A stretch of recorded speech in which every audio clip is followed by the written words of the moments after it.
What's up, fans? It's KP. I am roaming the floor con of Star Wars Celebration 5 and have been fortunate enough to cross paths with John Coppinger. How are you, sir? I'm fine, thank you. Yeah. Our fans are going to best know you as one of the sculptors here for Jabba the Hutt. Yeah, that's right. Well, the sculptor for Jabba the Hutt.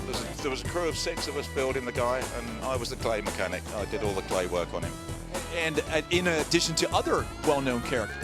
Well, yes, Graxol Kelvin, he's part of Phantom Menace, several characters in Phantom Menace, and playing a Wookiee for a day. There's a Wookiee senator in Phantom Menace, so I wound up doing that. And I had to say thank you to Peter Mayhew for not coming over to England to do that shot.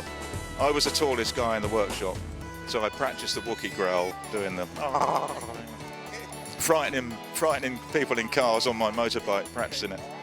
But it was very, very strange being in that suit, because everybody thinks it's Chewbacca, and it was an archive suit. I'm in the Wookiee suit on the set, and this big tough AD comes up, turns into a 6-year-old boy in front of me. In a little squeaky voice says, "Cool, it's like meeting the Pope."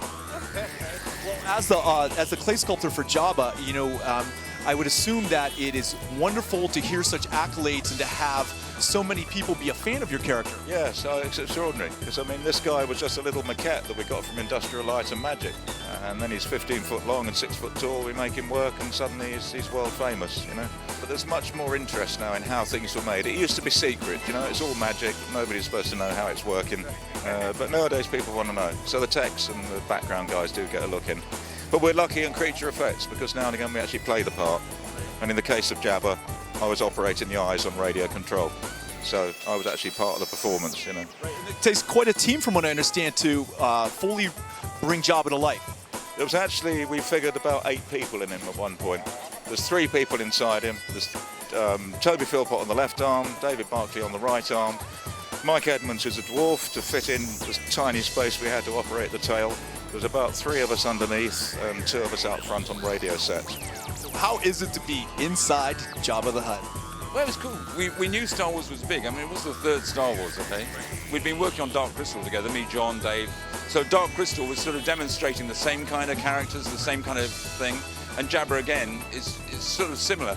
You don't think of him as a technology or as a puppet. He's just live, yeah? He's a live character that actors can talk to and interact with. It's not CGI, this is real. When you walked in there, there's a party going on. All the characters are actually standing there, you know, and that's a very different thing. You could go around and interview Jabba, and he could answer back. One of the tricks is where we ask the director, say, please don't say, Mike, wiggle the tail, or Toby, do the left hand. Say, just talk to Jabba, and inside we're talking to each other. We don't all talk to him on the headset. Dave would just talk as Jabba. So we had to say to the director, look, don't talk to any one of us, because the others won't know what the hell is happening.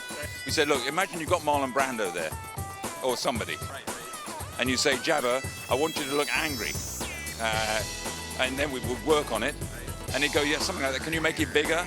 Tell Jabba what you want, and we'll worry about coordinating it. The problem was Richard Markham starts treating Jabba as an actor, yeah? He would actually say, Jabba, could you look over there? And we go, over where? Because he's looking in the eyes. He thinks we can see almost nothing, right? But we were mostly inside him. We weren't part of the party. I mean, all the entourage in the palace are having fun. Well, they're not having fun, they're hot, you know. If they couldn't take their heads off, they used to just put a hairdryer inside and blow cold air inside. That's hot costumes. So we were okay. We were a bit tight, like a little 2-man submarine. Well, John, thank you so much. Toby, it's been great to meet you. Thanks so much. It really has been very interesting to get to meet you and to learn more about how an artist brings these memorable characters to life. So more to come from Orlando, Star Wars Celebration 5. I'm KP. I am Stylin, stylinonline.com. He's a mischievous boy, look. Look at this. We'll cut him in later, don't worry. And have been fortunate to come across John Coppinger, most noted for Star Wars creating of the Wookiee. Let's start that over again. I was going to go there, right? That's the greatest thing about tape. Tape's cheap, right? That and fix it in the edit. Yeah, I suppose so. I mean, we can change the character, we can move it about. It depends.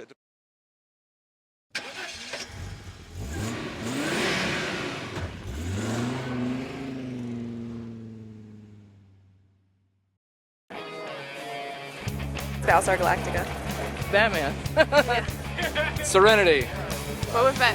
Highlander. The Empire Strikes Back. Doctor Who. Star Trek The Next Generation was my favorite. Scooby-Doo. Well, at the moment, it would be True Blood. True Blood. True Blood. I have to say True Blood too. She-Ra. Doctor Who. Star Wars, Episode 4. Firefly, without a doubt. Buffy the Vampire Slayer. Joker, obviously. Family Guy. Good choice.